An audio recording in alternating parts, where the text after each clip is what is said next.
હાલ ગુજરાતને લઈને ખૂબ જ દુઃખદ સમાચાર સામે આવી રહ્યા છે। હવામાન નિષ્ણાંત પરેશ ગોસ્વામીએ તાજેતરમાં જ જણાવ્યું છે કે જૂન મહિનામાં પ્રથમ સપ્તાહમાં વાતાવરણ કેવું રહેશે, ઉપરાંત તાપમાન અને પવનની ઝડપ વિશે પણ વાત કરી છે। તો પરેશ ગોસ્વામીના જણાવ્યા અનુસાર હાલના દિવસોમાં ગુજરાતના અલગ અલગ વિસ્તારોમાં 34 ડિગ્રીથી લઈને 37 ડિગ્રી તાપમાન નોંધાઈ રહ્યું છે। આ પવન 25 થી 30 કિલોમીટર પ્રતિ કલાકની ઝડપે ફૂંકાઈ રહ્યા છે।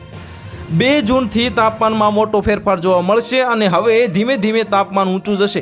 આગામી દિવસોમાં તાપમાન 37 ડિગ્રીથી લઈને 42 ડિગ્રી જોવા મળે।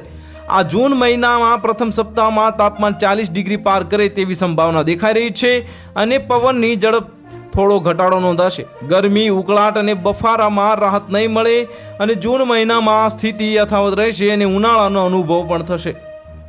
આગામી દિવસોમાં પ્રી મોન્સૂન અંતર્ગત જે ઝાપટા પડી રહ્યા હતા તે પણ બંધ થઈ જશે અને દર વર્ષે જૂન મહિનાના પ્રથમ સપ્તાહમાં જેવું વાતાવરણ હોય છે તેવું જ વાતાવરણ આ જૂન મહિનામાં પ્રથમ સપ્તાહમાં જોવા મળશે।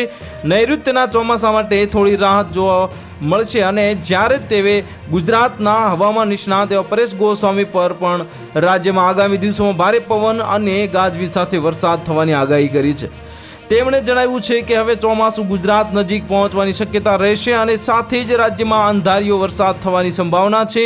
પરેશ ગોસ્વામી એ કરેલી આગાહી અનુસાર રાજ્યમાં 7 થી 9 તારીખ સુધી અંધારિયો વરસાદ શરૂ થવાની શક્યતા છે।